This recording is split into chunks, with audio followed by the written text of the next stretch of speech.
detective. Thrill me. Thanks for joining us again. Take two, Jared. We have had recorded this episode previously with Maddie, who I'm sure gave some very insightful thoughts on the film. He'll be upset because I know he's previously committed tonight. So exactly. So I accidentally deleted that copy. Some probably 12 months ago. I think it was when we did. Which is why we leave longer. you. Was it only that long? I think it was about just over 12 months, maybe. Yeah. That's why we leave you in charge of all the tech, though. Well, we've only been doing this for 9 years, and professionalism is at the highest level. But you've only done it once. Well, could be worse. I've probably done it a couple of times. Yeah, I do remember you sent me one. You You sent me one to edit, and I sent it back, and you said, "What'd you do to the sound?" And I was like, "Mate, you sent it to me like that, and it sounds like you're talking through a fucking through a soup cup or something." Like, it's not. There's been some issues over 9 years. Let's just put it that way. So tonight's film is 1993's Cliffhanger. It was brought up a second time by a friend of the show, Ray. Mm-hmm. Before we get to that, what have we been watching? Mine is very short. I watched Airplane. Why? I fucking love that movie. It is a classic. Some of it's in its own lame as like now that you look at it again, but some of it is still hilarious. Like the whole thing with Kareem Abdul-Jabbar when the kid's like, oh, my dad doesn't reckon you get back on defense. And he goes, the hell he doesn't. And then he looks around like, and then grabs the fucking kid by the shirt and starts giving it to him. Piss funny.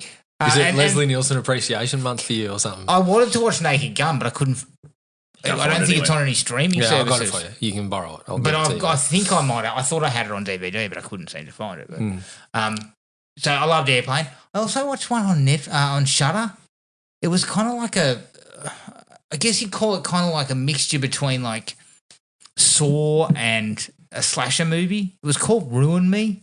Yeah, I've seen that. Yeah, and the idea was awesome. It was that they were going on like a slasher, kind of like an escape room type of thing, but it was in a camp, like and it was all about a slasher. Yeah. And then there's all these traps that you have to, all these puzzles you have to get through, but then it starts turning against her. It actually had a little bit of kind of April Fool's Day, that type of vibe. Yep. It was all right. It just was a little bit cheap. Went pear-shaped, if I recall, towards the end. The ending was, I remember just right at the end, I just thought, fucking what's happened here? But overall, it was actually pretty well made. Yeah. It just had that real cheap look about it, though. That's the only issue. But other than that, that was it. Jared? Swords, sandals? No, I did buy the Deathstalker comic and had a read of that. Oh, fuck. All right. Oh, yeah, it's as expected. There was one bloke who was getting around the whole time with no pants on, and there was panels just of his knob. So that was interesting. We're gonna have to get you assessed, honestly. Mate. I don't know why. After watching 4 Deathstalker movies, I went into D's comics and thought, yeah, fuck, I'll grab one of those. What other mediums can I just subject myself to? So I watched What Jennifer Did in the Netflix. Oh, yes, the documentary. The funny thing for me was it was pretty standard Netflix fare, but there was no mystery to this case. Yeah. She was pretty open and shut. It wasn't did Jennifer do it? Once we heard one bloke's name, she was pretty open and shut. And Jennifer, as I said to you, when you've been fucking lying for 5 years about going to uni, I think the cops are going to start zeroing in on you. They'll get that. But yeah, it was I didn't have my family killed though. For the first 10 minutes, I'm like, oh yeah, there's some intrigue here, and then it's like, then we heard the name, I'm like the ex-boyfriend. It's like from there, the whole fucking case fell in our lap. Okay, I don't think I needed to watch it. Jennifer's not a smart cookie, I don't think. Yeah, so that was interesting. For some reason, I watched Old Dads, which is the Bill Burr. Oh yeah, I've seen that. Written and directed. Speaking of needing an assessment. Well, he makes me laugh, but he's just gradually descending into this it's anarchy. Nothing but anger. Yeah.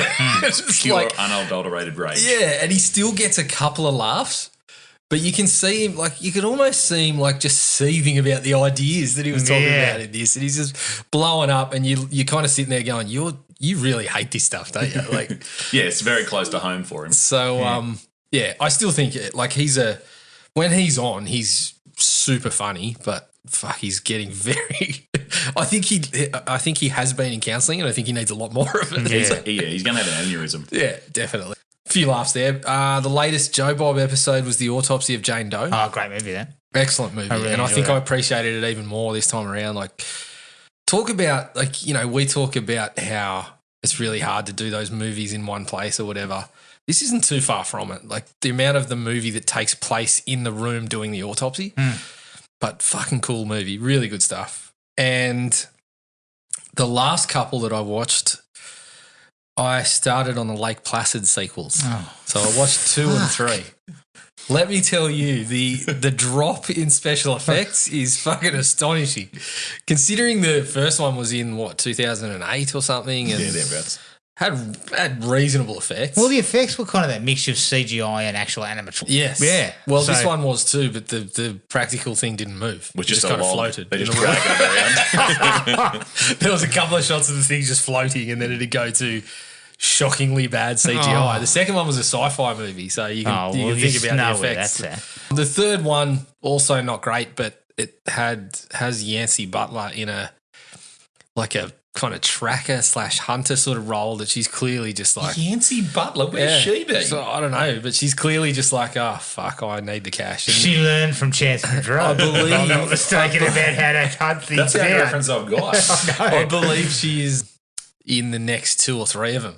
So clearly, when I was watching this, I'm like, well, it's not much, but she's better than most of the stuff in the movie. Yeah. And I think whoever else made it thought the same and said, we better get you back for the sequel, for the final chapter and Lake Placid vs. Anaconda, which will be on the radar shortly for me. Hang on.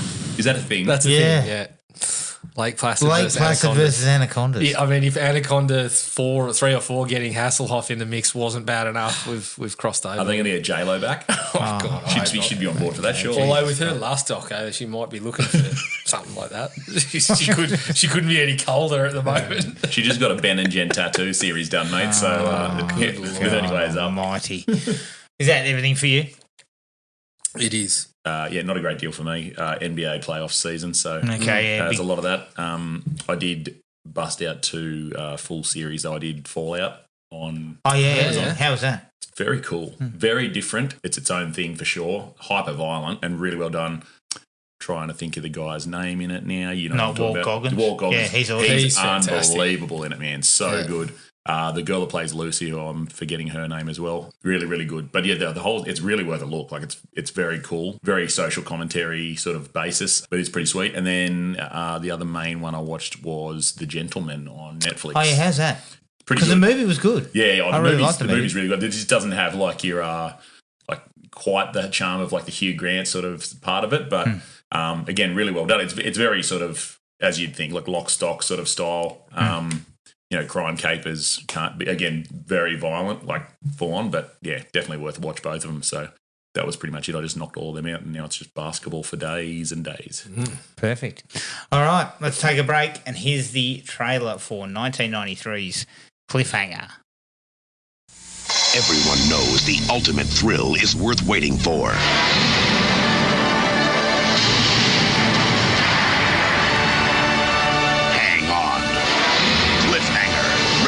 Starts Friday, May 28th at a theater near you.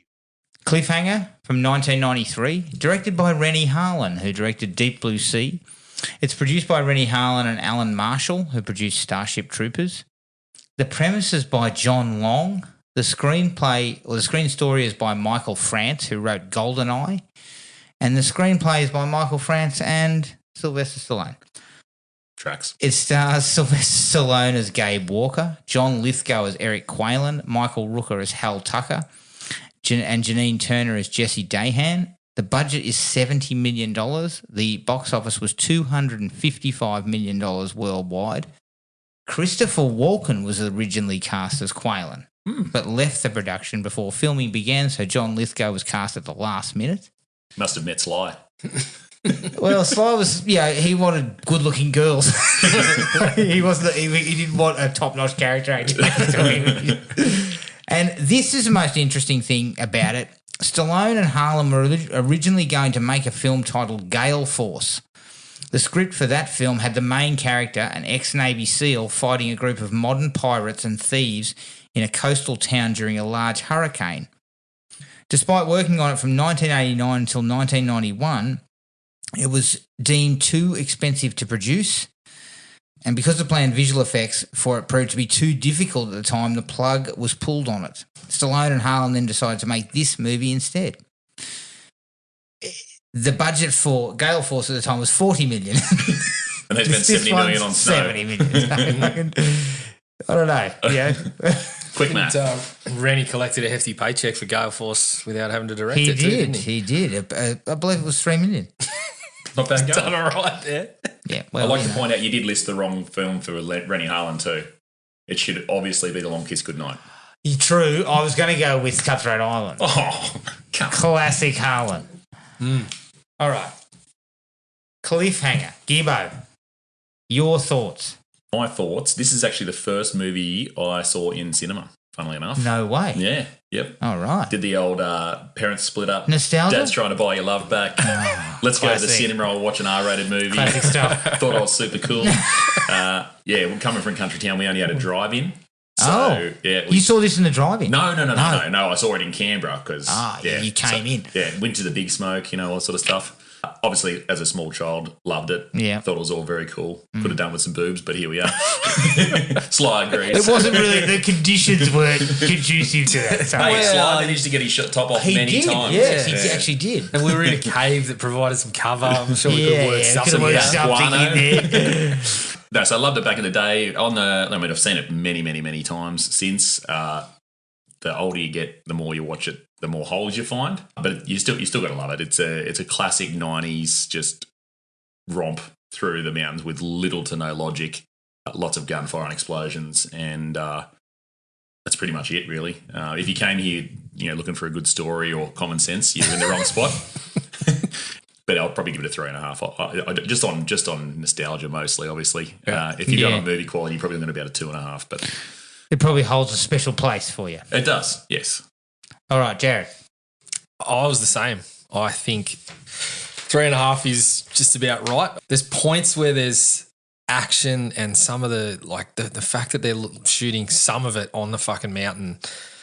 It still holds up pretty well, and it's some is accurate though. Some. It's not all. It's not too far off some real gems. I recalled when I was younger, Sly having some good lines in there. I was wrong. Not one. That's probably one of the biggest failings. He doesn't have he comes across as I think this might have been the movie that told us Sly's not very cool actually. But Gibbo's 100% correct. The logic was left at the bottom of the mountain. They didn't pack it in their climbing kits. It was all just, you could put a case together that the every fucking decision the villains make in this movie is a bad one.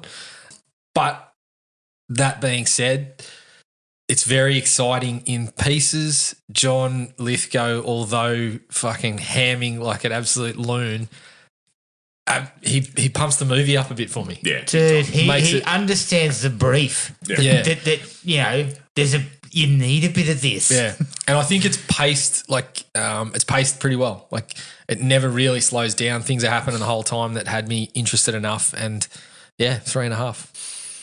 I was close to 3.5 about halfway through. I gave it 3.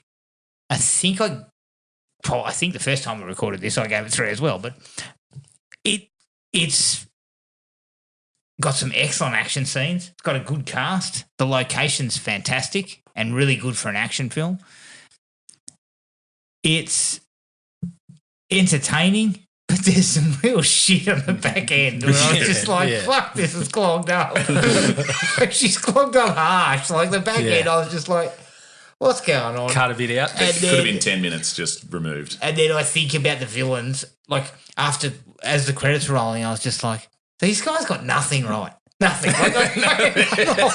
Not one thing went right. Stallone might as well have just fucking bolted. Yeah. It wouldn't have mattered. No. Yeah. But, look, it's enjoyable stuff. And as far as Stallone's filmography looks, this is one of the ones that sits up in the just below Rocky and Rambo, really. Yeah. So one of the ones that most people know him for. So, look, it's definitely worth time. Put it that way. Mm. All right, straight out of the gate for the likes. locations. You know how I feel about this shit. I Look at love the vista of this the stuff. views. The scenery is fucking And magnificent. those opening a couple of shots, which are clearly from like a helicopter, where they're cruising around, you see Michael Rooker and his girlfriend up on that bluff and that. I mean, it's phenomenal. Yeah. Like photography and the director of photography, the work there with Rennie Harlan has been top notch. Like, and as I said, it's a good place to put an action film because you didn't have any that had sort of done this. No. So I was very impressed with a lot of that. And you're right, a fair bit of it is pretty well legit or done for real. Yeah. You saying you're not a vertical limit man? You know what? Strangely enough, I don't mind vertical limit. Yeah. What about drop zone? Not a drop zone guy, no. Not a drop zone guy. But vertical limit's all right. There's definitely the stuff that is shot out there looks fucking great. There is few things that make my asshole tighten more than someone rock climbing. Just hanging around, Jeff. Yeah. Shut the fuck up, Sly. But how the camera pans up there and it sort of looks and you can see below him, like like that fits really well. Yeah. It's inexplicable how they do. Like they've got all this stuff on the site, and then they go to Jessie in the helicopter, and she's got green screen. Like, could we not shoot? Just put her in a helicopter and put the camera there. I don't. Chuck her up there. Just hover the helicopter in the fucking air. Yeah, something. Yeah, that bit was strange, but no, the locations are awesome. Yeah. And I think I've said it before about another movie, but Free Solo is one of those movies where I reckon that's in all the movies that I've watched, something like that is the one where I'm sitting on the edge of my seat the most going, 100%. oh, fuck. Like, You pooed a little, didn't you? I bet I did. But not saying this is anywhere near the class of that, but there's shots especially in that early opening that are similar where you can see, okay, so there's an actor here, but he's hanging like over some very dangerous fucking territory here. So I appreciate none of this that. like if he falls, we'll just dust him off and get him back up. No, he's if we fucking fuck this cactus, up, mate. we don't find him till 3 days later. Exactly. He's badly hurt. We just get him to a hospital and push him out the plane. That was cold. Oh, that was cold. The cast is pretty good all round. You got Sly, you got John Lithgow, you got Michael Rooker, Janine Turner's not bad. Can we go back a bit? Let's not throw Sly in this. Sly. He's Slying, but he's not good. It's not Sly's best, is it? No, he's not good. I mean, when he talks, I probably wouldn't put him in this class, but when it's the action stuff, I'm like, okay, well, you get a pass. Well, this is where he was trading on his physicality. Yeah, like for sure. All these movies were all about how buff and muscly he was, and so he wasn't really putting in a lot of effort, so to speak. But whenever he was trying to banter with Rooker, I was like, fuck, I wish this was John Rambo, and he would just shut the fuck up. Like, he'd just be like, Rooker runs rings around him flat out. And so what about when Janine the Turner. girlfriend kisses him and he's like, did you see that? Yeah, it's merely dribbling. Dipshit. Yeah, you scumbag. Shut up. But Lithgow's the man. Lithgow. Like he is just he's such a good actor that he can give you that bit of menace when you need it. But then he just knows, fuck this, I'm hamming it up to the max. I mean, he's been in there, we've heard him as a voice on the radio, and then pretty much his opening salvo when we see him there is, this is your idea of a foolproof plan, you stupid bastard. I'm like, I like this guy. I'll go with that. You're right, Eric, that was silly. Exactly. So he kind of gets what this is. Yeah. And for villains, you know, like he'd done a number of these in a row around this period. Yeah, he had Ricochet, he had this, he had Raising Cane. Remember fucking Ricochet? Holy shit, he was getting... All I remember when you say Ricochet, I remember American Gladiators in newspaper taped on the body. That's right, yeah. Fucking in prison. Russell Mulcahy, for God's sake, get yourself fucking checked out. Buddy. But Lithgow is excellent, and he just delivers that bit of ham when you need it. I mean, one of my personal favourite lines from him is when he says, "What's in the case?" And he's like, "Shoes, socks, $100 million, the usual." I was like, yeah. But he just sort of, I think he kind of makes up for Stallone's because He's Stallone's papering just over a the bit. cracks. Stallone's just a touch like stiff. And he has like all the The lines. cold. He's not called the He's cold. stiff and sloppy at the same time. It's pretty impressive, actually. You saying Stallone's fucking solar power. Oh, yeah. It's got to be fucking California heat, dude. All the lines you remember are Lithgow's. Yes. You don't remember any of that shit that Except I Stallone remember gives. one for Stallone, and it's for the wrong reasons. But Lithgow's are like, some of them are goofy, but they're fun. They're just fun. And there's one villain scene kind in particular that I'll get to where you get a bit of both, a bit of ham, but you get that really menacing. He just for a few seconds he gives you this really menacing kind of delivery, and it's like, this is why you hire this dude. He's fucking capable of that. It would have been interesting with Christopher Walken too. That would have been would have been different. Then you get Welcome to the Jungle. Fucking hell. Yeah, I would have liked to see that. Yeah. Opening sequence. I'm going out on a limb. One of the best action sequences probably ever. Yeah, there's in no my setup opinion. whatsoever. You just the go way straight it's done, into it. the way it's filmed, the way it's edited.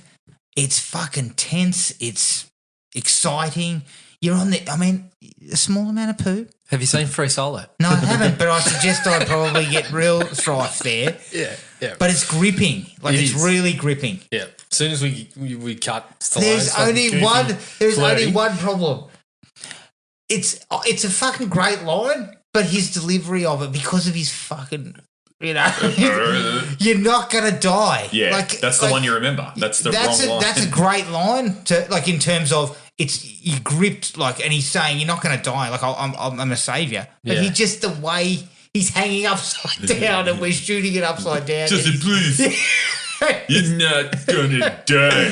Yeah, it's hard. It's hard not to. That's the bit that doesn't work, in my opinion. It is the But first overall, instance of the. it's fucking awesome. It's the first instance where logic goes on holidays too, though. The whole cable rescue situation, like, we can't do this because we can't do a winch rescue because of the wind, and then they land a helicopter on the point of rocks. Yeah, ridiculous. They lower the winch cord down so he can fucking pin it to the. Just hook me on and drag me up. You know the other part, the pilot. Yeah, a very slight resemblance, probably just because of the white hair to Leslie Nielsen. So when he's like, "You're not going to die," I was kind of thinking of him saying, "Unless that cable snaps to Oh, clearly a problem.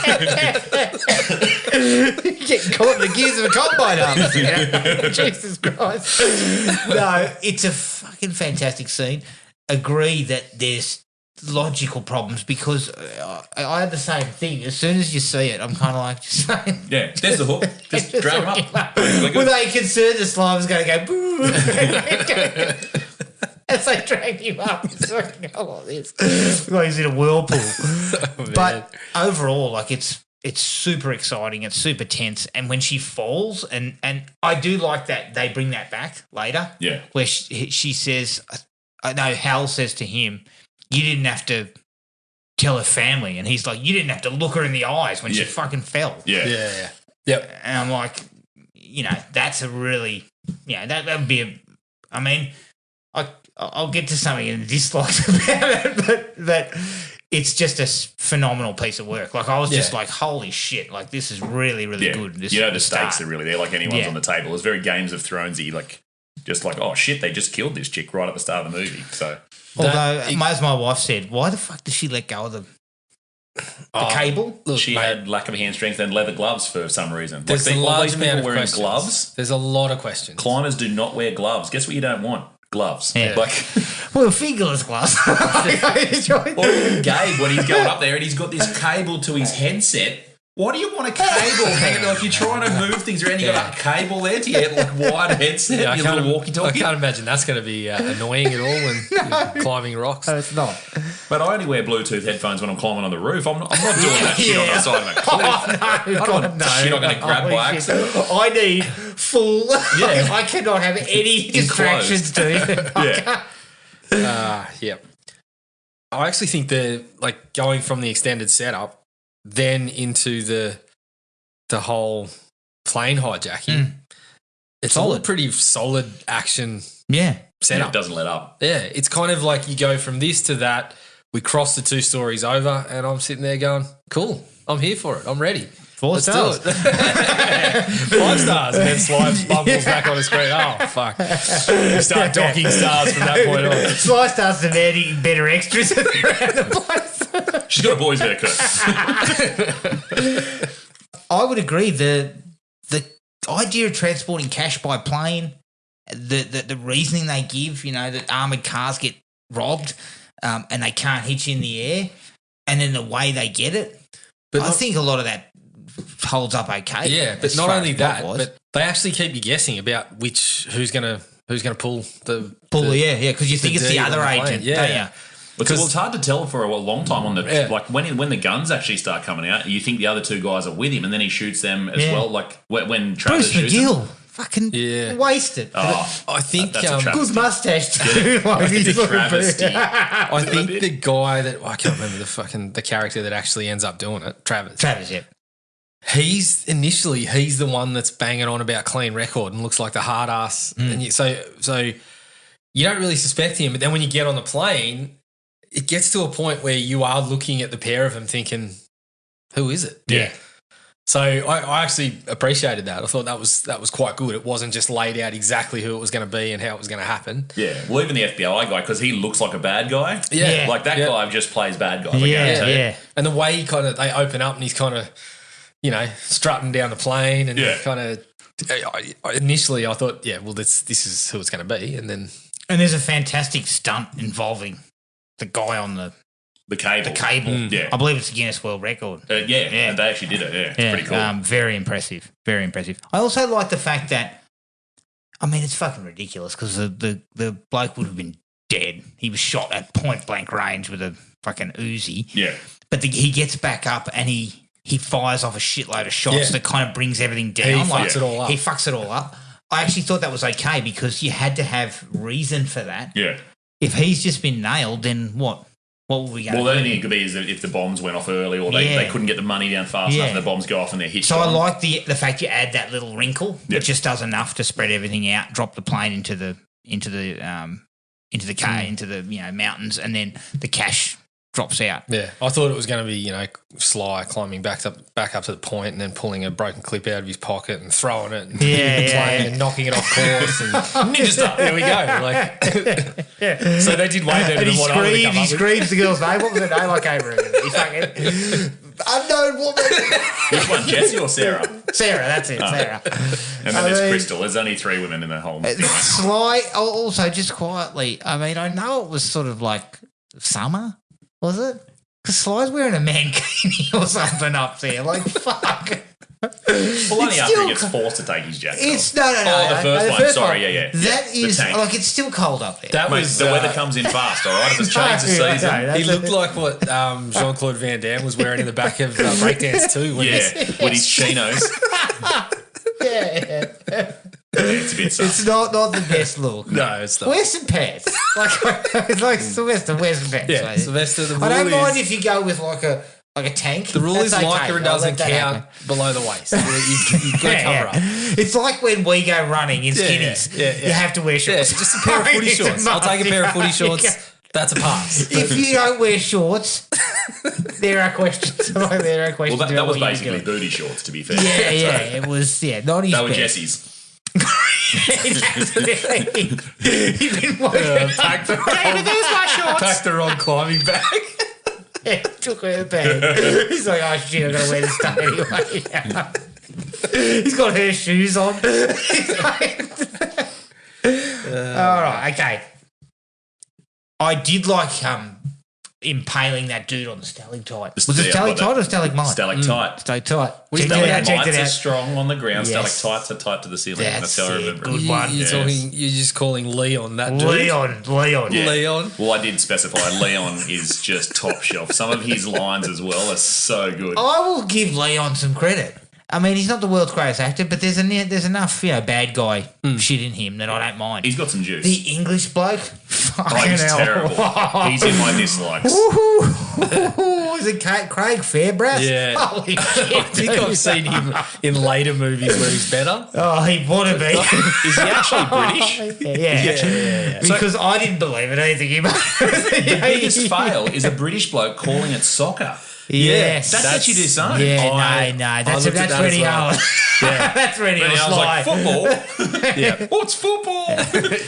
They couldn't get fucking Vinnie Jones, so they... Yeah. He would have been perfect. Oh, he would have been, henchman. Absolutely. Good recast, mate. Yeah, that would have been really good. But the stalactite kill's good, and honestly, that whole bit coming up to that when Sly's just getting absolutely right, it's just a Rocky movie in a cave. And he's going, you hit like a sissy. Like, I'm not telling anybody who's just punched me fair in the goal. Mate, you're breathing out bubbles of red blood. You've clearly got a punctured lung. Oh, God, look, you hit pretty hard. Maybe don't do it again. Mate, that really hurts. Please stop. I give up. Uncle. Yeah. It's done. Uncle. It's I think that was quite funny. I got a bit of a laugh out of it too, even though it was pretty brutal. But Leon's kind of turn from I'm kicking his ass to oh shit is like pretty great. Yeah. The squirrel grin. And the And I love the way it's shot. It's directly on his crotch. You just see how he goes. Yeah, there's no illusions as to where he's grabbed him. Oh dear.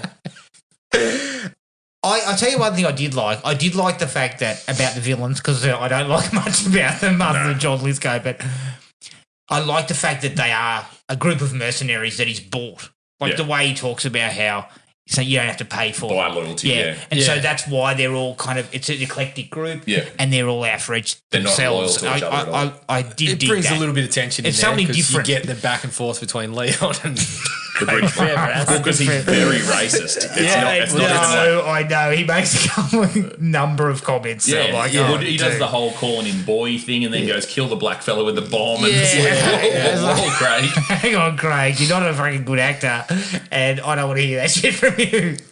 Oh, just fucking yeah. But I did like the fact that they were an eclectic group that had been brought together by money because it's different than what you would normally get. Yeah, in those kind of action films. We've been doing this for years. Bullshit. Yeah. I think it works. That works well with the three cases. I think the three cases is a really cool idea because it lends this sense of urgency. Like the less money we start, the tension between them rises because they know there's not as much. Yeah. The first one allows it to be kind of like it's when you get the first one and they fuck it up and Sly breaks free, it really kind of raises things up a little bit. And as I said, from that point on, 2 and 3 become kind of desperation. Like it goes from, well, we'll get the next two to we didn't get the second one. Now we're in fucking desperate mode. And this guy's loose and he's going for the cases. Yes. So now we've got bigger problems. He's clearly better than Michael Rooker at getting up a hill. Michael Rooker. And I've got no problem against Michael Rooker. I think he's perfectly fine in the film, but fucking hell, all he does is mouth off and get punched in the face. I got a couple of big crosses against his character later on. Shut up. Just shut up, dude. Just give it a rest, Hal. Yeah. Well, he's the reason the two base jumpers get shot. I mean, no, maybe not. No, they were clearly getting the gun out, to be fair. So I thought that too, but then I thought you heard when I watched it this time, you kind of hear the click of the. Well, Lithgow gives the eyes to Leon. So, yeah. And I'm pretty sure you kind of hear either the click or reaching for the gun, which is what makes him kind of call out. I had that thought in my head, and then I remembered the actual situation. Still his nothing fault. To worry about. You needed those guys killed. Oh, because fuck me. It's like they're in the dislikes again. They will be. I have to say though, they're the first time you see them when they're at the servo and they say, "Hey, that's gay." Go back and watch the one with the long blonde hair run around the front of the car. It's the funniest thing you'll ever see in your life. He looks like one of the guys from the guys that did South Park. He looks like it's like a cartoon run, but he's like trying to sprint but go slow so they can see. Just go back and watch that little snippet. It's fucking top shelf. I did like the idea of calling in Frank in the helicopter as the bad guy's way out, and then blowing up the top of the mountain and everything like that as a way to kind of, I guess, escape and get out of there. Killing Frank, although you could see he didn't have much of a role, and when he gets back in the mix that he's fucking candidate number one. Frank, dumb as dog. He's just fodder. But I'm here to help. It actually kind of works. Yeah, it does. It does. It's actually sort of work, okay, well, we're back in fucking dangerous. We're back on dangerous turf here because they go for so long without necessarily killing outside of like the two bozos that we were just talking about. they don't really do a lot of damage within the group to anyone else. No. Like it feels like a lot of bluffing. I mean, Hal lasts way longer than he probably should have in their company. So when they kill Frank, it's like, okay, well, we're back on here. We've. In fact, I actually think killing Hal might have worked even better to, I don't know, just throw a bit of a curveball into the mix. But then you wouldn't have them, just leaving their trauma behind and becoming really chummy again at the end of the movie. nobody even discusses the fact that, we're both we scarred. still We've both hate got each other's PTSD. guts. Yeah, I have complicated feelings towards you, but they're this close to doing the Weathers and Arnie fucking. Oh yeah, arm wrestle handshake. Yeah, yes, true. I think that, but I do like. I actually think those decisions are all right. That's probably some of the only decisions they make that are vaguely correct, considering they do a lot of stupid things. I don't mind the explosion on the bridge. I think it's a nice, tidy little action scene where they set the bridge. Although Sly, run, Jesse, down, dude. It's a one-way street, mate. There's nowhere else to go. Mate, if you look down, it's that's there. Not the only problem. That is not the only problem. I'll save that because I disliked it so much. There's some dislikes. Can I just quickly point out, because I think we've gone past it, when Travis punches the snowman. Oh yeah. That is just like how to be a futile tough guy. It's like when someone like kicks a kid or something. Like, what are you doing? Like it's an inanimate object, mate, and you've just like nearly fallen over punching it. Oh, that man. just is gold. Yeah, I think it's their attempt at trying to do when what's his name blows up when Willis sends the body down in the elevator in Die Hard. Oh, his brother fucking loses his top. Yeah. That's the equivalent. He's smashing the gun into the fucking into the. Carl does it much better. Carl sells it. Yeah, Carl sells it a little better than that. What about the human toboggan fight? Did you like that? That's in the dislike. Really? I couldn't stop laughing. It looks terrible. You watch Sly getting ridden. But then he somehow gets on top.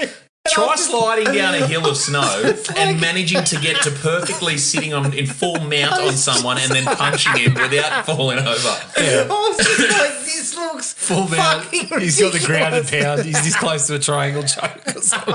It's fucking But ridiculous. from the bottom, it's not physically possible. Yeah, No. but also that ends in such a wanky kind of, because all that's shot not on the mountain. That's clearly shot in like a soundstage or whatever. But when he gets his little little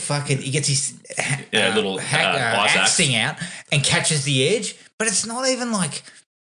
It's funny that you mentioned Vertical Limit, but there's one in Vertical Limit where they use an ice axe and it's fucking much better. Like the shot is from above, so when he hits the axe, he slides over the edge and the camera goes over the top of him. Yeah. It looks fucking awesome. Yeah. This looks ridiculous. It's like, Reddy, were you there? You're playing your this cards was getting again, mate. made? I mean, Jesus Christ. Yeah. Sylvester was shooting second unit. Sylvester was too busy fucking looking at who was on the extras list. Sly, there's no fucking extras. There's only fucking 10 of us on the mountain, mate. Oh, how about a couple of pretty girls? Hey, get rid of the guy with the cane. Jesus Christ. Thank you, Sylvester.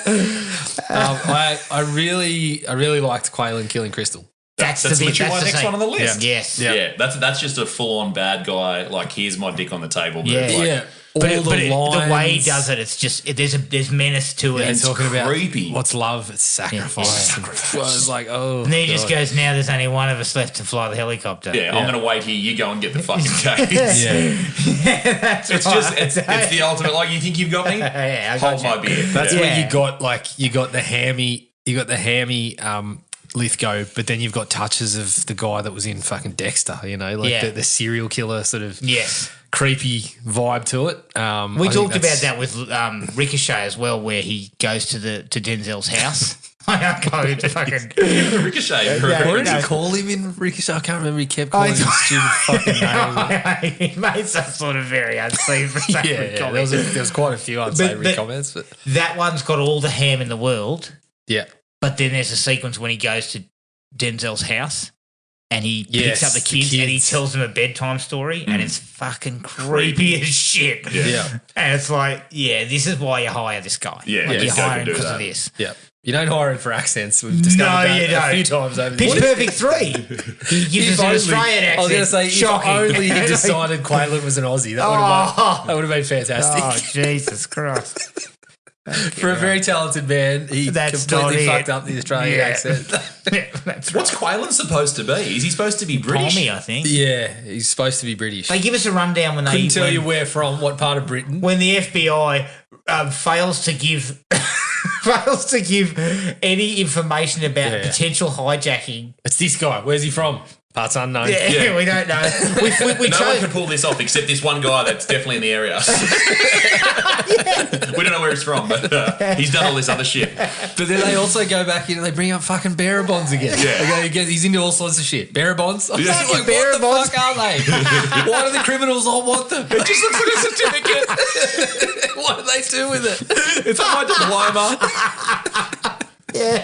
I just want cash. Cash is king. Just launder that shit. I like how these are all cash, but they're $1,000 bills that can only be used in international transfers. Have they heard of FPOS? Yeah. Why are they $1,000 notes? But that's when they explain that by going, oh yeah, he's into all sorts of shit. Bearer bonds. That's how they fucking explain that this guy can handle $1,000 bills. They talk about the other fucking thing that I don't know how they're going to use. no one else can get rid of. Yeah. All these things nobody knows how to use. He knows how to use them. It's him, and there's a guy, apparently Hans Gruber in Germany. Very good at moving these sorts of things around. 98% of the population doesn't know what they are. What's he going to do with these $1,000 bills? Well, he knows a bloke at the Ruby Hill RSL who'll put him through the pokies for you. They only come up as hundreds. He's got an entire group of thugs waiting at fucking at Rudy Hill to knock them through the pokies for you. They'll come out It's in a laundry, coins. We'll bring him out in sacks of $1 coins. Bring buckets of ones. Fucking hell. I have to reference as well. I mentioned Sly taking punches like he's in Rocky. Yeah. There's also a really nice throwback to Rambo 1 when he jumps off the cliff into the pine trees. Oh, yes. That's like, he must think pine trees are like a fucking airbag. Because he's like, I'm jumping off this cliff in both movies into a fucking pine tree. He broke 3 ribs when he did that in First Blood. You'd think he wouldn't fucking do it again. Do you learn your lesson? Yeah. Doesn't say that. It literally hits the ground, rolls and holds the same ribs. It's like, it feels very familiar. But that's not the Sylvester, those things break, mate. Even if you take roids forever, it doesn't fucking calcify. Fucking hard in the wrong spots. I mean, they calcify, but only to a degree. The trees look fluffy from up here, but they're very hard in the middle, mate. Stop talking to the extras. Leave the old guy with the walking stick alone.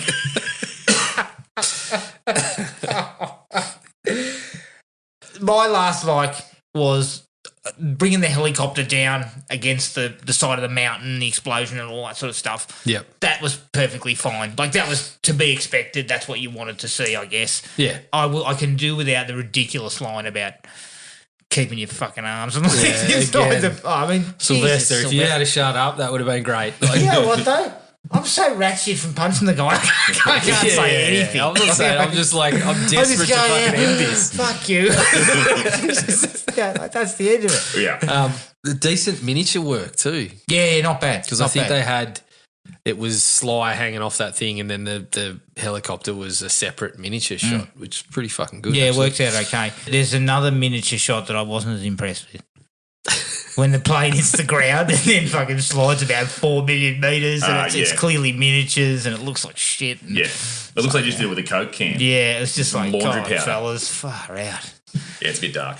I don't have any more likes, boys, so. No. Anything else from you guys? No. Oh, well, actually, I think I forgot to mention my other favourite Lithgow line, which was you fetch. Then old mate comes up behind and does the whole He's screaming in his ear. Well, I said it and it sounded great, and then you went and fucked it up. Yeah. Thank you, Rex Lind. And then we get Fetch Wonder Dog from the British bloke. Yes. Oh, Great stuff. Get to that bloke. All right. Dislikes. The bad guys, and I said this at the start, their entire efforts It's just a clusterfuck, the whole thing. Yeah. Like nothing they do is even remotely useful. Like if Stallone had a bolted, that's one case already gone. Yeah. And I'm out of here. He's on the land. He's going. Go and They some wouldn't bear have gods. got to the other two cases. No. Like, No. they would have just been bumbling around and then they would have found 10 bodies Yeah. frozen Oh, to they're death. frozen to death. Yep. Again, someone would have eaten someone because they got stuck on Well, into a different Leon movie. definitely ate the English guy. We know that. Yeah. Maybe there's a grizzly bear. Yeah, it's Alec Baldwin turns up. there's also a big question about they think they're getting off scot-free with the planes. Did I miss something, or how come they're all equipped for the snow? Where do they get all the jackets and shit? It's because the window was going to be open on the plane to let the people in, so it's going to get a bit chilly. So, That's why they had the masks. Yeah. Dress for the conditions, people. Because they no Hawaiian they shirts. tell Sly, "Oh, we're going to send you up in your t-shirt, so you're going to be cold." But then I'm sitting there thinking, well, you guys all thought you were going to have your feet up on the plane, so how come you've got all your jackets and your fucking? It's a fair question. So was it? They were never going to crash like that. They were going to crash as far as I can tell, they the were other not- plane, Yeah, and then just fly. they off. were intending Yes. not to crash, Yeah. as far as So, I could tell. but they came prepared just in case just we in do. case, just in case we crash, but we won't have any way to get up the mountain or anything like that. And we won't bring a guide or No, anything no. like that. Yeah. Isn't there also like air traffic like monitoring where they would be like, there's a plane right next to it for a certain length of time, then that plane goes over here, maybe that's where the money is? Well, maybe it's just and again, I don't know much about the Department of Defence in the United don't? States. Are you no, sure? I don't. Neither do they. But yeah. But if you're transporting that much cash, surely it's getting a fucking protection. escort. Yeah. Escort. Well, Couple are of you F-16s. you transport it fighters. with those four dipshits? Or, We need an entire fleet to fight with these guys. if it's that much money, I'm sure there's a few more guys. Because the idea would be if there's any chance that because you would think that any type of like major, like were they Treasury? They were Treasury agents, yeah, right? Treasury agents, So yeah. even if you're flying the cash, it could be an inside job. Like you've got people on that plane who may make decisions for them that involve that cash. Okay, so you would think that it would have an escort. Yeah. That if somebody tries to take that plane, that gets blown out of the sky. Yeah. So you take that out, but then as you say, air traffic's going. There's a fucking plane right next to you, dude. For a length of time, same altitude, same heading. Yeah, something's not right. And I here. know that they had a pilot in their pocket, Yeah. but still, there's a lot of well, I question didn't hear him marks on it. say, no, nothing there. Must have faulty equipment down there, fellas. I don't see it. It's a UFO. That's one of the things, though. Travis goes up to him. Better call and Robert talks to- Stack about this side. Travis goes up to the pilots when the FBI agent spots the other plane, and he goes up to him, and the pilot turns around and goes, "He's coming in too fast." So if the other pilot wasn't in on it, why wasn't that a red flag? Coming in too fast. What do you Who's mean? Yeah. Who's coming in too fast? Travis into the cockpit. Yeah, slower next Because I time, might get dude. shot in the face. Like, he's clearly not in on it. It's only the one Yeah. pilot. So that guy should have probably tweaked. Yeah. There's a few little issues with Just a all couple of bits and pieces. It's similar to the issues in Die Hard 2 where there's a fucking, there's a radio strapped under the cockpit insides and a gun. Yeah. That for the guy who's ripping off Valverde or whatever that guy. Franco Nero? Yeah, Franco Nero. It's just like these sorts of things. They're always like people would say, but you forget about that shit. Tell you what, the people of Valverde have suffered enough. Oh, mate, it was blown up by Arnie. Arnie blew the whole place up. Don't they? Doesn't Valverde get another run in the Expendables? I think so. I it's think that been might in- have been trotted out Yeah, I in think one it's of the been in a Expendables handful films. now, like 4 or 5 different movies. So. It was definitely in Commando first, and then it was in Die Hard 2. Yeah. Yeah. I can't remember if it was ripped up. I think it may have even popped up in Street Fighter, didn't it? Yeah, I think there was mentions Jesus. because Stephen D'Souza directed that one, so I think there might have just been mentions of it in other movies without necessarily blowing the country. Well, it Sky would be high. mentioned as being rebuilt. Yeah. Just recently rebuilt. Yeah.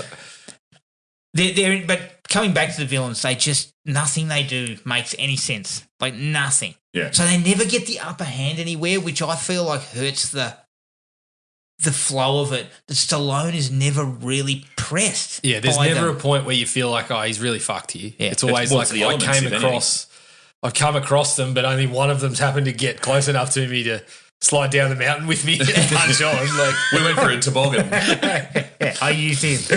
I rode him down so the you're mountain. like, that's necessary. You need to cut one or two away separately so we can kind of get down. But I think, that there was never really a point where you just thought he's fucked. How are we going to get out of this one? Yeah, which doesn't help. It just shows they're kind of inept, which it just makes the villain situation just kind of be a little bit kind of light. And I think that's why not they were all against cranky Lithgow. with each other, because they all knew the other bastard right next to him was going to fuck up when... I thought you were good at this. I thought you were good. I was just along for the ride. Yeah. The only time they do sort of get that suspense part, though, is when he and Jesse have to do the swing on the rope around the cliff to get to the right side. Yeah, of the that was mountain. okay. That was bit's all right. pretty good. Yeah. I've got a big issue with when they lose the cases right out of the plane. The plane doesn't just drop straight out of the sky next to where the cases fall. Yeah. That plane is moving at high speeds and is up in the air for probably an extra 40, 50 seconds. Yeah, they're going to cover some ground. Mate, And then they just are on the cases. He's like, oh, it's in the top of that mountain. Like, they're in Miami. it's a that fucking... plane's Like they're not on flat prairies. They're going to have to hike over fucking mountains to get back to it, and they're just there. And then They're they blow miles up away later from on those cases. when he says it's going to take half a day. Yeah. You're like, what the fuck? It's like, well, like, look where your fucking plane landed in relation to where those cases came from. I love his line earlier, though, where they're like, oh, why don't we go up there? He's like, well, that's the North Face, and only 12 guys in the world that can do it. How about you have a crack? Yeah. Yeah, I thought that was so cool. You could have perhaps the plane crash. We could have like segued later that like the plane goes down. We sort of cut to a day or two later or something like that, and those idiots come across a case. Yeah. And then Lithgow and his goons are up there. You know what I mean? Like they've traversed their way up there eventually. Like or they've been picked up or something because they're miles away. They are miles away. They would never have gotten near that shit. No, but the plane, as soon as the plane's going down, why don't they just, as simple as getting... Jump out? Well, that, or just say, like, they're like, oh, the cases are down, Crystal, turn. Turn the fucking plane. And then just, we're going to crash anyway. Crash near where the cases are. Yeah. It just, that was, it's one of those logic things you just like, that's just fucking stupid. Because it's a long way. Yeah. It's a long way from where they would have been. Yeah. If they come down that close to the cases, they're dying in a plane crash, essentially. Because it's all mountain. They want to be vertical. It's all mountain. And you're not sliding through the snow like they do. Exactly. I'm getting from general to quite specific, but the second Sly gets to the top of that mountain and he goes on about, how's the knee? I remember you twisted it getting out of the hot tub. Yeah. Talk about a fucking shit chat. Like, this is the point where I watched that and I was just like, fuck, Sly was really losing touch with normal people, wasn't he? Yeah. Like, this is where if you're Mario Caster or someone like that, you go, Sylvester, I love your hustle. I love that you fucking polished that script up. But do you mind if I give Shane Black a buzz? Yeah. This is fucking terrible. Look, Like, Shane read this and said, fuck. No, come on, we need to do a little something with this. and then it continues with like what you were talking about when he's... He gets the kiss and everything. Yeah, it's really bad. Yes. And so as soon as we get past that into the actual action of that opening, great stuff. But when he's dialogue's talking, brutal. I was like, oh my God. There's this not is enough really time to bad. build that relationship between him and Hal to see it come unravel. Yeah. Because it's a handful of comments to each other. That's it. Well, that's why that's what you're giving up when you're doing the cold open, sort of straight into the action. You don't. Get And I'm not against that because I think that opening sequence is fantastic. But that's the line that you are leaning upon to show how close these guys are. Yeah. Oh, you fell out of the Good. Excellent. really? I thought that was a Vietnam injury. Like, what the fuck? Like, Vietnam? What are you, Hal? Jesus. I mean, Rooker would have been 35. He doesn't even know what Vietnam is. No. Jesus. Yeah, it's poorly handled. And I'm going to put it straight here. He blames Stallone. Mate, it's your fault. Yeah. Because she clearly says, I don't like this. Why would you take Well, pros she's an climb that inexperienced shit, climber. not us. She's an inexperienced climber, and he's obviously got a fucking busted knee. Yeah. So, yeah, what are you doing up here? Yeah. And then they're not just bouldering or doing like a little bit of a hike. Like that's Mate, they're not climbing up Mount Ainslie. Yeah. No. Jesus Christ. I mean, they've got to pack one of those fucking things where you sleep on the side of the mountain. Like, that's some serious Talk makes me about sick. pooping yourself. Imagine sleeping there. Yeah. I'd wake up in the morning and go, It's a roll. out. I would never go to sleep. No, I'd be laying there going, what if I twitch? Yeah. What if a strong headwind comes up? What if I fart and blow myself at the side of the mountain? But extending that, he keeps going on about the weight of the line, and it's your fault. The line. And Mate, doesn't he you say were something there about too. we'll sit on the line? But you were there too. The line held. The buckle fucking snapped. Yeah. The line was okay. It was your Both end of of us the were line on that there, did and it held. Yeah. That's not the problem. But he says something about you stay there, I'll sit on the... Oh, he goes, I'll sit in my harness. So he was going to get, what's-his-face, Frank to fly him up in the helicopter, be in a harness and grab and him. go there. Yeah. Which would have taken a long good time. 10 to 15 minutes, But then mate. he keeps going on it. You did it your way and you fucked it up. Yeah, but if you're going to get in the fucking helicopter, how does that change? It wasn't Sly's fault that the buckle was going, and then it's done. What about the small issue of downdraft from the fucking helicopter? You're up there in a helicopter in a harness and she's hanging by a thread. She's like, no! She hits the ground quicker because these guys are going, like, he's there going, I get in the harness. That thing is hanging by a thread. Yeah. That's not lasting 10 minutes. No. She's hanging off it in full. Like, she's clutching the harness bit that's held by the little piece of plastic. I think it has to be said too, her efforts of holding on are pretty piss poor. Piss poor. Like, the harness breaks, hold on to the harness, just lock your hand in, wrap it around. This is pretty basic shit. But also, Sylvester, gloves. Yeah. Fingerless? Well, her gloves, these like they look like riding gloves. If they'd have been fingerless, he would have hung on. Well, his were. Oh, were they? His were fingerless. I get the sense looking at his outfit that his gloves were fingerless. He liked having open spaces. True. He looked like the bad guy at a Commando. He just needed a mesh shirt. Yeah, true.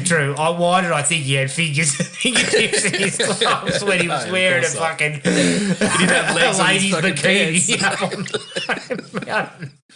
All right, so while we're in this swimsuit up there. while we're in this scenario, we talked about all the good scenery. When we get poor Sarah from above falling, the blue screen there is not great. pretty rough. There's also an explosion in the plane that looks fucking terrible when it explodes. You see both planes side by side. One of them goes pop. Yeah. It looks like a fucking fireworks. It looks like fire. something you do on an app on your phone. Yeah, I was kind of like, a couple of those sequences didn't work. And also, why do we do this? Why do directors do this? She falls. We get a slow-mo of her looking up. Great shot. Then we get the Then dummy. we get her going, no! It's like, the camera's like here. Yeah.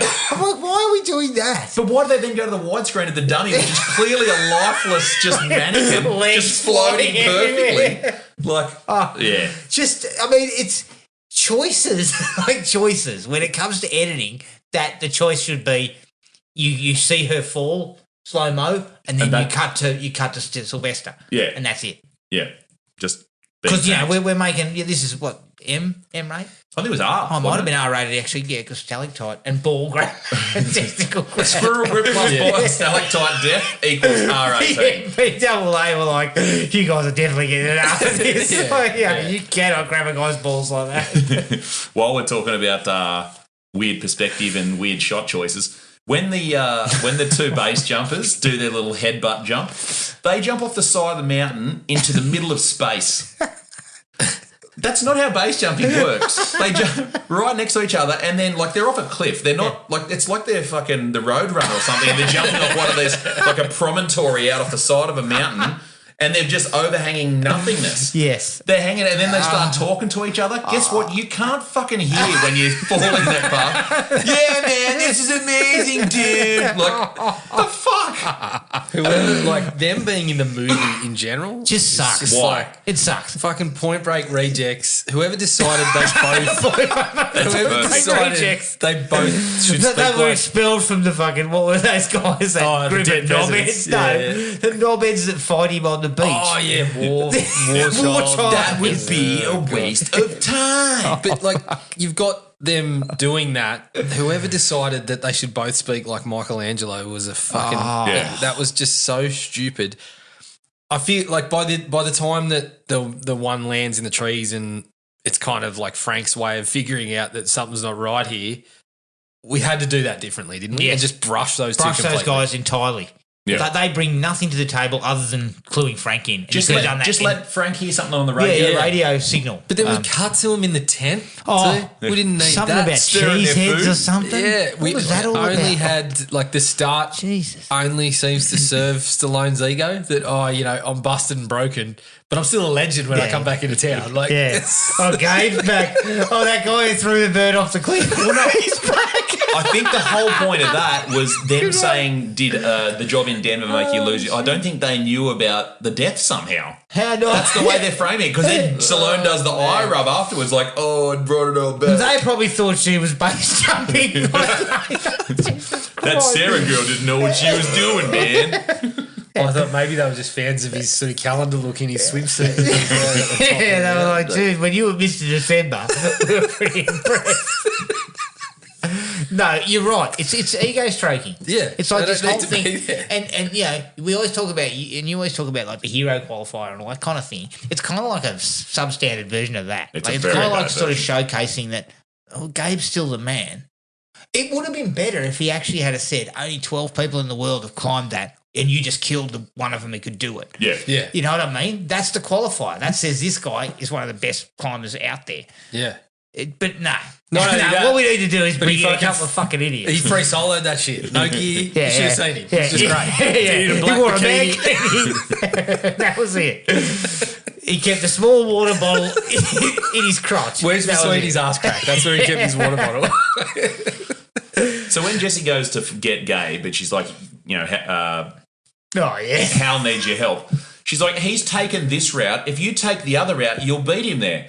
Why didn't he take that route? Is Hal just like, oh, fuck these hikers. We'll just leave them waiting for a while. I'm going to take the scenic route. He didn't know anything was up at that point. I love it when you get to this point and you can see out over the valley. It's like, he's by himself. Yeah, ridiculous. She's like, oh, he's taking this. If you take the North Face, you can beat him. Okay. Hal's a fuckhead. Yeah. Radio Hal and tell him to take the North Face. That's why I'm not coming. But also, she is ragging on his ass. That guy's got PTSD. He hasn't climbed in 12 months. Give the fucking guy a break. You want him to suddenly jump into action? I think she's trying to do the get him back on the horse thing though, so he can get past it. Go easy.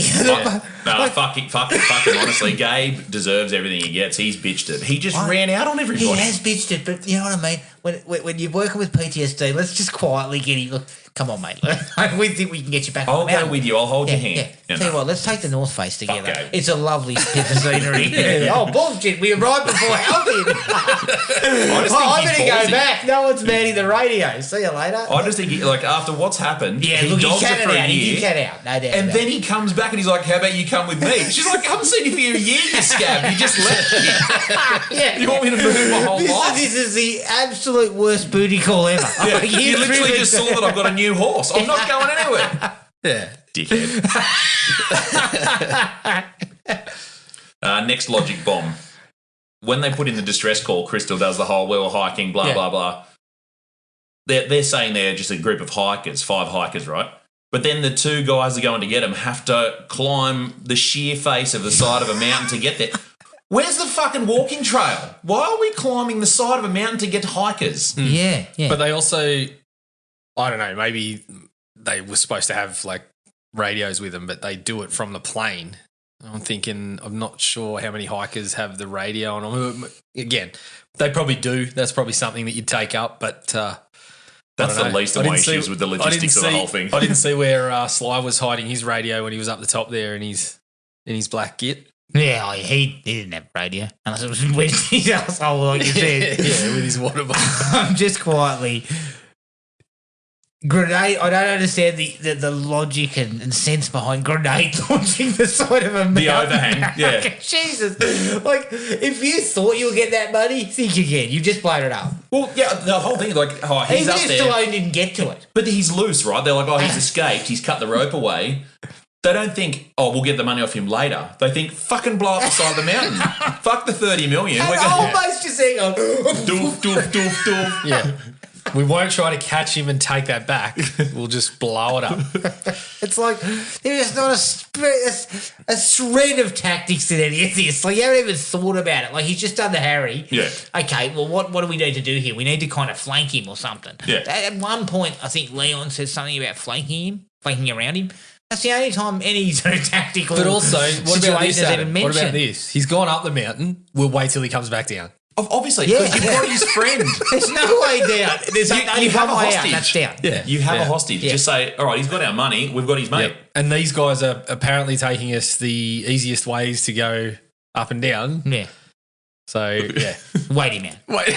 Yeah, possibly. The best bit He'll of, get cold up there. He hasn't got a He's jacket. only got a T-shirt on. the best bit of strategy in the whole movie is when Sly just picks up a snowball and busts open a highly secure case of money. Oh, yeah, no, I noticed. I actually thought that was a snowball, but it's a It's a rock. rock. It is It's a a rock. rock. I But it get looks that. so ridiculous I was because he's being going to go... facetious. He just sort of starts banging on the But edge still, of it. even if it's a rock, like Pats it down. Travis has to fucking swipe his card in 2 different locks on the front of it, and he just hits it with a rock. Yeah, I know. Yeah. It just busts open, no worries. Yeah. It should have been busted open because of the fall. Mate, like, the cracked fucking- open enough that... The fucking treasury. The cash What do hasn't they got do? it. Well, the Yeah. other two did. They lose Yeah. the cases. The cases are easily fucking accessed. The Department of Treasury sucks. It is the American Department of Treasury. They are shocking. Stuff like, and again, I'm probably, again, it's action movie logic, but I mean, you know, Hal, you could have killed Hal numerous times. Should have. Numerous times. And even when they get to trying to kill him with the English guy, he frigs round with this bullshit about football. Soccer. I'm just like, Oh, he's a good striker. Well, It's yeah. like, you know what? You throw fucking Hal off the... like, you just go, Yeah, see see you you later. Yeah, You're out. I get the whole. There's 2 guys that can get us where we need to go. One of them is gone. This guy's the only one left, so we sort of need him. But it undercuts the rest of the thing where they're like threatening him, and like every time Yeah. they threaten him after that, it's like, well, you've kind of demonstrated to him that you're not going to kill him because otherwise you're fucked. He milks it too, like he knows. Yeah. So yeah, it undercuts that a little bit. I actually think, and I know that they were going with him But and Hal. you're taking your chances. You're killing him and just saying, fuck it, I'll Yeah. find my way back down. Well, I mean, you kept him for the entire film and he got you nowhere. So, Yeah, in my pretty opinion, much, you pretty probably much. could have killed him at any point and it wouldn't have made any difference to what happened. Well, But how it good is the actually tracker? it works occasionally because their lack of knowledge allows him to do the things like when they said, oh yeah, they're taking him Taking again, him the long way, They're taking yeah. him the long way. Hal likes to take the long Yeah. way. Hal's not a fair So to that take kind an of easy works short. He takes because- no shortcuts, damn it. I work hard every day. Yeah, I take the stairs. Yeah. That works because it allows Sly to Beat him there. Yeah, true. So yeah. How about the fact that Gabe sees the scanner, does a runner, and then remembers the exact location of 2 other cases just from Yes, memory? from Like memory. the first one, he just walks to it and goes, "There it is!" Yeah. Like in the Yeah, middle of the yeah. mountain and in the dark. Yeah. a I stretch. forgot that there's a portion of it is in the night. So Yeah, but it's Gabe. It's Gabe, man. He's back. Like, yeah, I forgot that. Well, it's hard because how it's shot, it doesn't look like it looks like it's maybe dusk, but Yeah. then old mate's using full night vision goggles so he Yeah. can see. Yep. So it's supposed to be pitch black. Yeah. And Gabe just walks to the case in the Yeah. middle of the night. Some of that stuff just isn't. It doesn't work. What That's about where the we last get one? problems. The last one, he rocks up on it and he's like, "Oh, there's a rabbit hole. I'm going to catch." If you've ever tried to catch a fucking rabbit, And then I'm going to put that thing on it. what, he just catches it by hand and then just fucking puts a little harness on it. but not only that, try doing it in the snow.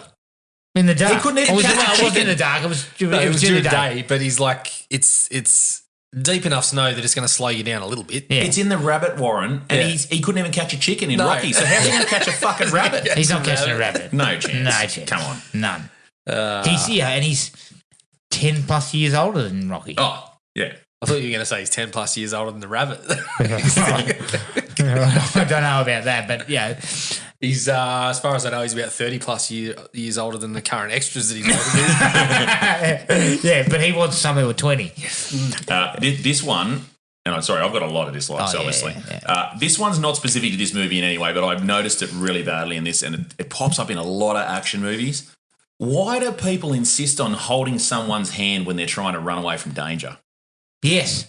That makes everyone slower. It just does. What he's dragging which way her, to run. Isn't he? He's holding her. Yeah, but like it happens in so many movies. Yeah. They're like running with their head. Like, don't hold. Just let me run, dickhead. Yes. Let go of my hand. I know where we're going. It's that way. Yeah. Like, I mean, I understand the the machinery behind running. Like, fuck, you just don't hold my hand. But it's like they're leading. I'll pump my arms.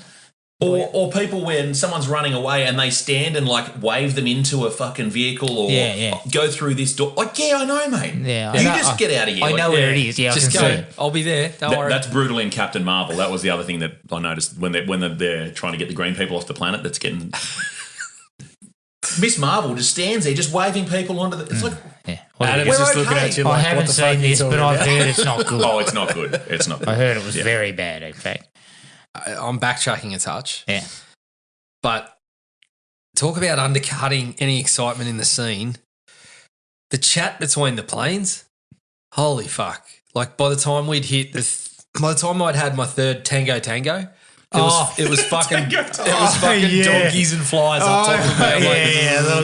Let's just fucking move on. I wanted one to be Tango and one to be Cash. That would have been better. That's what I thought of. But Tango, like there's an entire sequence of about 20 seconds where they just say the same shit. Yeah, just fucking Tango, over blah, blah, blah. And then they start going the 1500, bring it down to blah, blah, blah. Like they just started spouting numbers. Then change your heading to this and go to that. I understand. But why are you spouting all that bullshit? You just fucking turn the thing over here. Well, that's the thing. It's like, it's it's kind of counter to what we're laughing at. You know, they're trying to actually throw a bit of logic, but I bet that bullshit is nowhere near accurate, realistic. No. And they spent so much fucking time. Everyone was fucking in on the chat. It was like there was fucking 15 people on the mics. Yeah, Tango Charlie. Yeah, Tango. Like, I'm just like the perfect example of that's not legit is when Crystal's giving the new headings and she's like, drop to this and then turn right onto 270. It's like you don't turn right. You just turn onto heading 270. Yeah, it's not a fucking taxi. But they just do a Yui and go back to the cases. It felt like it was just going on and on and on, and I'm just like, just let us focus on the fucking stunts and things that are going on here. Yeah. The gunplay, just get the chat out of the way and get into it. That's part of the 10 minutes that could have been shorn out of it, honestly. Like an hour 53 for a movie like this is really pushing it. 140. Yeah. 140 is a nice number. When Sly does a big jump off the side. I forgot all about that. It's in the poster. Yeah. He goes about 20 metres like that. He looks like he's doing a fly kick. It's just ludicrous. I was like, no, it's like The Rock when he jumps in Skyscraper and he's got one leg. Yeah.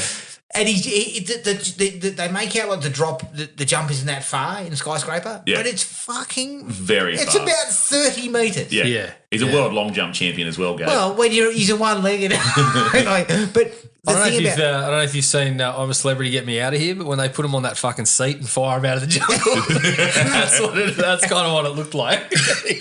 He leaps there, it's like, he's fucking like this. Yeah. Oh, it's just so stupid. Like, he just had him like falling. Yeah, pretty much. Would have been much better. They do it better in Rambo. They just do in First Blood. Yeah. We talked about the dumb henchman earlier, but where it really peaks, this I was like incredulous because I'll rewatch this Savo, right? I wanted it fresh. Yeah. When Leon's in the cave, and Sly's done the whole fall back into the cave thing, and he's like, "I'm in here. If you want me, I'm in here." Like, I wonder why he'd be telling me where he is. I wonder if there's a trap. Yeah. But the trap is the tiniest girl on earth kicking him and then getting dragged down and bashed. Yes. So the trap didn't really work. So the henchman is fucking stupid, but then what was the actual plan? Yeah, I don't think there was much. Yeah, she kicks him in the ear and he just drags her down and punches the shit out of her. Listen, this is what we'll do. I'll pretend to be hurt. And you sit on the rock and you kick him when I get you to come in. And she's just like, fuck, this isn't going to work. This guy, honestly. But just no part of that's a good plan. I know, it's a ridiculous plan. That whole thing, I like the fight. down there. Yeah. Well, it's not. It's a pummeling. But let's be honest, he's not going down after him.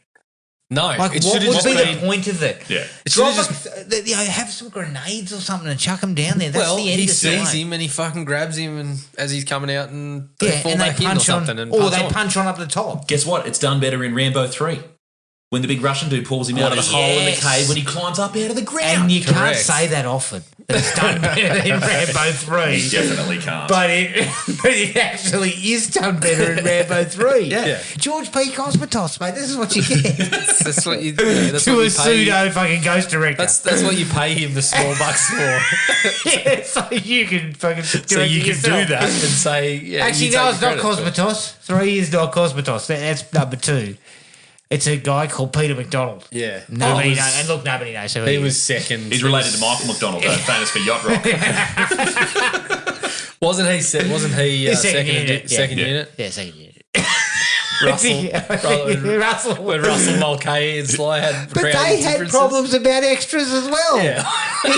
Russell had hired guys who didn't look Russian or something. No, they were better looking than Sly. I believe That was the problem. So Russell, the creative differences was these guys are good looking. You've hired blokes who might get ladies about me. Oh, what are you on, Russell's getting a phone call saying, "Listen, mate, Sly's got a few issues." This other guy clearly goes to the gym as well, and he's not impressed. No, I'm not having that. I don't know the legitimacy of that gun thing that fires the pit and gun. I don't know if it's legitimate or not. I don't believe it is. I can tell you, I deal with something very similar for work. Yep. Concrete nails and stuff like that for inso pins. It won't do that. It won't go into a cliff face. You need to actuate them. So when you push them into a cliff face, that actually kicks like a little pressurizer into it, and then it'll fire. It's like a nail gun. Yeah. Same as in Sly had one of those in his ass crack too. I'm led to believe. Is it Lethal Weapon 2 when he used the nail gun? And it's got the little, got a pipe hanging. That's pneumatic. That's fine, but you actually have to be pressing it against something for it to fire. So that's bullshit too. It's the same issue. But also those pit and guns, they're not going to fire through ice out in they're high pressure. Fucked. They're not going anywhere. He gets killed with that gun. I was so lazy. I was just like, oh. And why? Look, Sylvester, it's cold. What are you doing, in the river? It's another plan. With no shirt on. It's another good plan. Let's talk the strategy through, because this is my next dumb fucking move. Old mate's walking along the bridge, and his strategy is to get up and trip him from underneath and then fall into a frozen river. I'll hide over the bridge like a troll. So Travis might have kicked his toe, and he's on dry ground on a bridge, and you've fallen through the ice into a river. What was the end game? Yeah, I don't get it.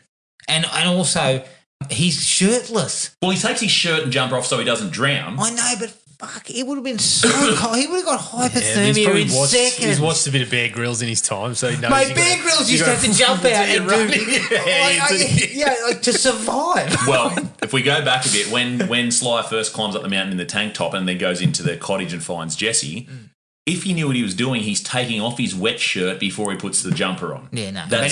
That's faux pas. You not can't. In Sylvester's world, you just put the jumper on top. I'm so hot, I'm going to steam this And the shirt. jumper, I think the jumper was fucking Sir Edmund Hillary. It was pretty old. Yeah. Jesus. It was nearly as old as a 60-year-old. Although props to him, because he climbed Mount Everest in that shit. Yeah. Not the bullshit they're pulling these days. Yeah. So, I was led to believe he climbed it in a mankini out of it.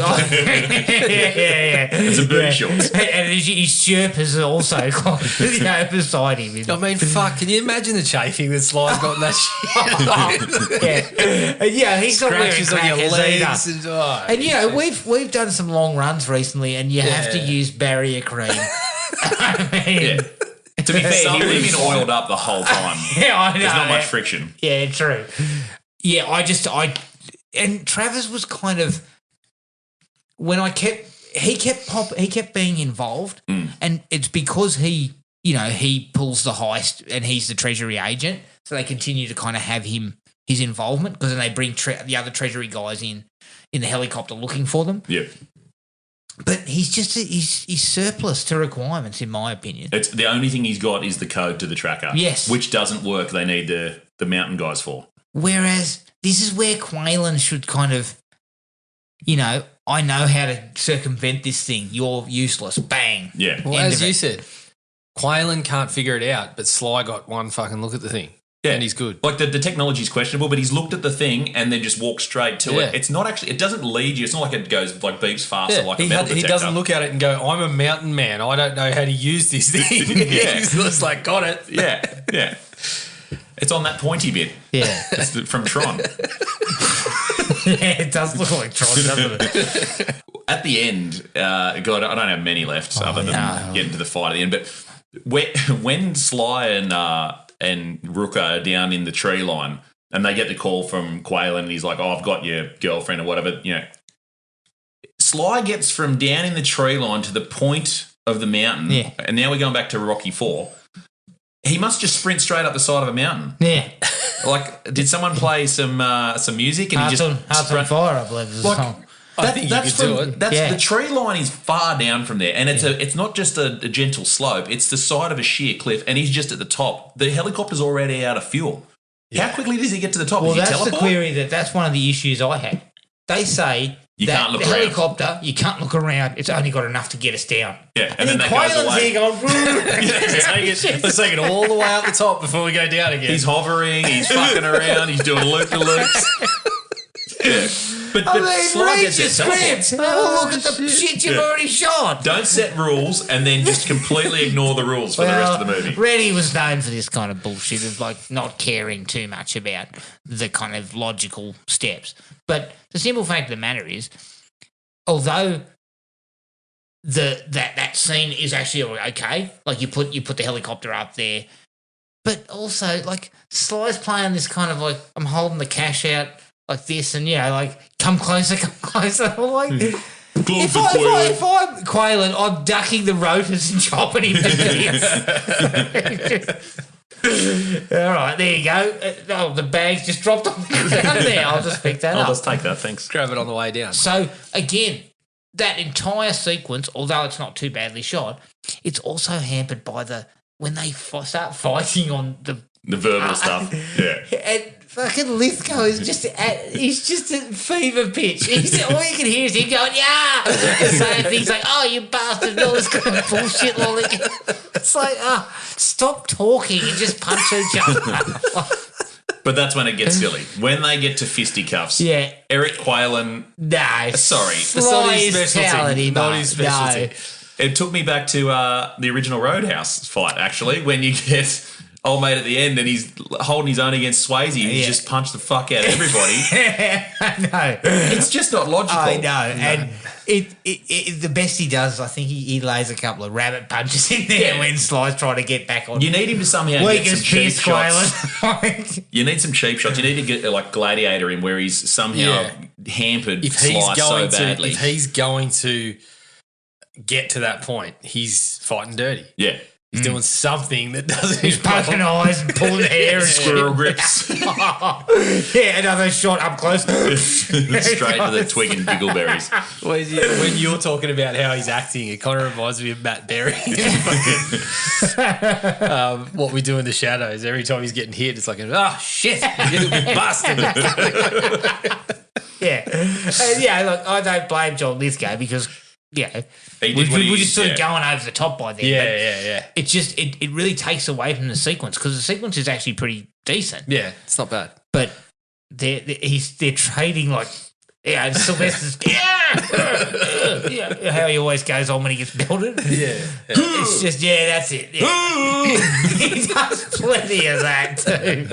When he's pulling himself up the cliffs, he's like, and then he just sort of falls on the ground. Can you imagine the bloke in the sack? I don't want to. Like, you got to make out with him, and then you got to listen to that shit. Imagine that. When he says, "How was it for you?" It was a little bit loud. I wish I had earmuffs. Next time, I wish you I'll had a wear bib. earphones. And now that you're talking to me, I'll do the same. I'll leave them on. Oh, shit. Have you guys got anything else? No, that'll do, mate. I can't believe nobody mentioned that it costs a fortune to heat this place. And then he makes a reference that it's a bad joke. Well, fucking leave it out. The best part of that whole scene is Jessie's face because she looks at him stone cold, just like, fuck you, mate. Yeah. She's clearly at that stage already not liking the bloke. Yeah, and he says that and she's like, I'm not even giving you anything. gone. Yeah. She's like... then she's got to snuggle up to him. It's pretty hard to watch. No, she says, when we get down from this, you can go. You go fuck yourself. Yeah, I've decided you can go back to Denver. I'm pretty if you happy. really want to, you can take my fucking horse so you get there quicker. Like, it's just... Yeah, that's right. I'm pretty happy with the house I'm living in right now. But so I'll stay with you.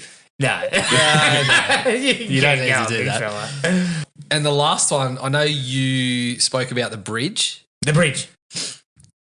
Who the fuck sets up a tripwire with just enough time for the people to run back across the bridge? Yeah. As far It as should I'm be aware, instant. that's not how a tripwire Tripwire works. goes off immediately. Tripwire is boom, you're standing next to it, we got you. Not... Run, Jesse! Run. And you do it in slow-mo too. You're like, No. Didn't Yeah. work. That one really pissed me off for some reason. it would have been nice to blow some winter in. I was hoping that's exactly what was going to happen by that And then point. just credits roll. Slides just fucking vaporise and then just credits. But I don't recall. And they found the other You two see the cases. top of the mountain and there's like a sunset and then a lump of dust goes. I don't recall a movie where it's ever taken that long for it to happen, especially when Sly has been in stuff like the Rambo movies where he's setting off mines and stuff like, or making sure they don't go off. So he's got experience with this shit. And he's decided. Some of that shit he set up in Last Blood you're talking about. Well, there's one specific bit in, I think it's in Rambo 4, where they're climbing under one of the wires. Yeah. And the guy that's with him, the guard, his thing gets caught. Yeah. The Afghani dude. Yeah. And it gets caught on the tripwire. And Sly actually has to grab the grenade instantly because Yes. he knows it's going to go It's off. going to go off. That's what they do. Yeah. But So, not in Cliffhanger land. not in Cliffhanger. The ice, maybe the ice. No, it's the just breezes altitude. everything out. The It's ice, the altitude. It takes 10 seconds to get back. Yeah. Well, when It's they like get to the- picking 52 years. And then when you come down from the altitude, it's 152 years, you Jessie does throw a line out there. Maybe the cold messes all electrics because when they get to the cabin, she says, "Oh, the cold knocked my radio out." Wouldn't you think about that when you're buying a fucking radio for being a mountain rescue person? We'll get one that's a bit better in the cold. Yeah. She's hiked up there. She hasn't been buried in the snow. She bought that one from Aldi. It's like, Yeah. This was the from Hot weekly Dollar. special. The weekly specials at Aldi. It was barn bread. Oh, yeah, it's unbelievable. All right, anything else? No, that'll do. All right, that was our Did we thing. say 3.5? You did. I Fuck. said 3. No, I'm sticking with 3.5. Look, it's highly entertain- entertaining. it's John highly- Lithgow it's almost got highly- 2.5 of those stars for me. I think he must have. It's Might be highly 3. entertaining. It is highly entertaining. It is. It's just very silly. And as I said, the back end, like all the dislikes are in that back portion. A lot of them Or are. just the henchman shit. Yeah, But because to be fair, my young bloke does not like many of the older movies. He loved I was watching it the sub and he got home and he's like, "Oh, what's this?" And I told him, and he's actually seen the whole thing and watched it again. He's like, "I love this movie." So, you know. Jesus. Sylvester still packs him in. He's reached a different age group. I need to paint a picture here for you though. Guess what Dylan's favourite movie is of all time? Is it a Fast and Furious film? Roadhouse. Close. Pacific Rim. Oh, okay. So his opinion is not to be trusted. Not to be Speaking of shocking Aussie accents, Who was that? there's Charlie of them. Hunnam's dad. Two of them together. Yeah. Terrible. Oh no, that's not Hunnam's dad. It is their father and son, but they're not father and Hunnam's. son Yeah, team. yeah. Yeah. Shocking. Yeah, that's brutal. That one. Johnny Lithgow was the father. He's the granddad. Yeah. No, hang on a second. Can you not hire Australian actors? Is that No, this is the thing. When I see Pacific Rim, they are that bad. You would see them after a day and say, "We got to can these two, and we got to hire people who Aussie Australia." let's put a call into With Ben Brian Brown. Mendelsohn. Let's put a call into fucking Joel Edgerton. Yeah. You know, Russell Crowe. We've got enough money here to pay these guys to come in and do. I mean, fuck. Is Mick Brumby available? yeah, He'll do better I'll than take these two. Brumby. I'll take Brumby. I mean, R.I.P. Yes, he's not with us. The call comes back and says, "No, he's not available." Unfortunately. Sorry, that was a bit crass of me. I forgot about that for a moment. Oh, I'm sorry, Mrs. Brumby. I will send her a bouquet of flowers. Sorry. She's definitely listening. But you know what I mean? Like, why can't you hire an Australian? Yeah. Like, it's not like Pacific Rim was made in like 1985. But you hear, like, you've got to have heard these guys do it before you've put them in this big budget movie and gone, there's a lot of people that are not going to buy this. You two American blokes, we've just decided you're going to be Aussie. Just go away for 20 minutes, work on it, and then we'll come back and we're shooting your scene. That's it. I remember back when Meryl Streep did Evil Angels. She copped a shitload of heat. I saw that on TV not that long ago, and I'm like, that's pretty fucking good. decent. Yeah. Not in comparison to some of the shit we've seen recently. Yet you can hire an Australian actor anywhere. Yeah. Like, you can get Australian actors all over the place to go to Hollywood because we even like second tier guys are getting work. We now you know why you come full circle, because now Russell Crowe's playing Greek blokes really poorly. He thought he was Con the Fruiter over there. That was shocking. Have you not seen this? What's It's in the newest Thor movie. Oh, he played Zeus. He played Zeus. Sounds like And he sounds like Con the Fruiter. Jesus. His research, I believe, just extended to visiting. He was watching the comedy company. This is how I do it. And watching Acropolis Now. Unbelievable. Fair income, it's that bad. Have you not seen it? No. Just Russell, look that up. won an You gotta Oscar see for it. Christ's You gotta see sake. it. Just go on YouTube and watch that scene. Russell Crowe in Thor 4. And you know what? Russell's an actor of note. Like, he's a handy actor. I don't know what you would be doing. Russell was an actor of note. I mean, has anyone seen The Pope's Exorcist? Yes. Is it shit house? It has its moments. Is Russell also not great? Russell on a Vespa? Is that the moment? You want to talk about Russell doing an accent? Oh, yeah. He's very Italian. Does he do I have to say, his actual Does he pull it Italian's off, pretty. though? His actual Italian's pretty good. I was going to say, did he see a Franco Cosmo commercial while he was in Melbourne? And that's what he based it on? Because that's what I think he did with... It's not pizzeria level. No, his Italian's pretty good. His Italian's pretty good. I'll play that. Level. But the movie, it's not a hitter, but it's got a lot of really good actual like humor in it. It's worth a look. Yeah. Okay. It's on Binge. Yeah. It came on Binge. He's got another one coming out about exorcisms as well. That's been sitting on the shelves since Russell has. 2019. Yeah.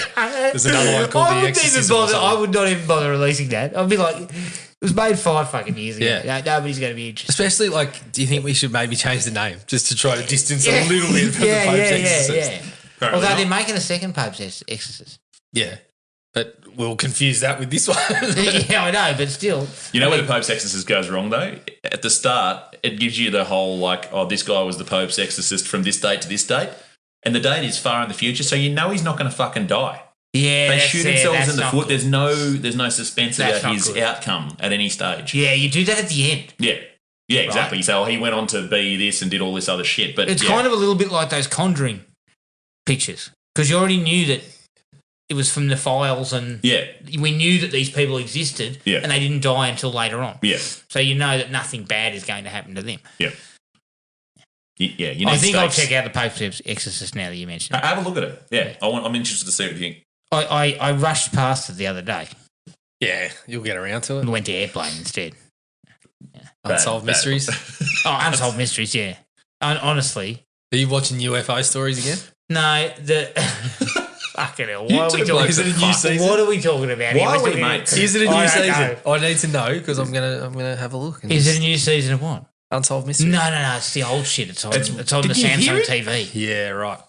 And the old shit's the good stuff. Yeah, I know. 100%. Robert Stack and his fucking bullshit about UFO. When he talks about aliens, I'm just like, he's not even Stack can pull this off. Nobody gets this How up. are you saying that with a straight face, Robert? I know. And you know Robert's, they're cutting and he's like, he's laughing at it. Give me Robert's fucking here check. Saying, I was here to talk about criminal cases and you've got me talking about this shit. We're talking about Bigfoot again. What? That's when he perked up, I bet. Yeah. He's like, oh, this sounds interesting. This sounds legitimate. All right, we're babbling. All right. That was Cliffhanger. You can find us on iTunes, Spotify, Podomatic, and wherever else you get your podcasts. Send us an email at thrillme@iinet.net.au. We're on Facebook at Thrill Me Podcast Australia, Podomatic at thrillme.podomatic.com, and Instagram at thrillmepodcastau.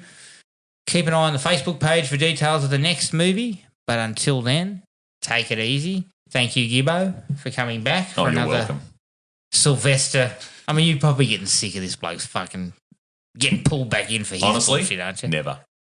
We'll have to do Stop or My Mum Will Shoot, I think, down the track just to really You get know you it keeps popping up on one of my streaming things? Fucking over the top. I don't know why it comes up. It's popping up flat out. We did over the top when we were up at the coast. I know, Matty was on it too, wasn't it? No, it was just me and Jared because we were actually eating Jervis Bay. But we feel like we missed out there because I think you would have been a connoisseur of fine over the top. I've drank some motor oil in my time, so. And if I turn my hat backwards, mate, fucking look out. You rip blokes' arms off. But until then, everyone, take it easy and we'll catch you all later. Cheers. Find the podcast at Podomatic or on iTunes. Don't forget to rate and review. Like us on Facebook at Thrill Me Podcast Australia or contact us at thrillme, all one word, all lowercase, at iinet.net.au.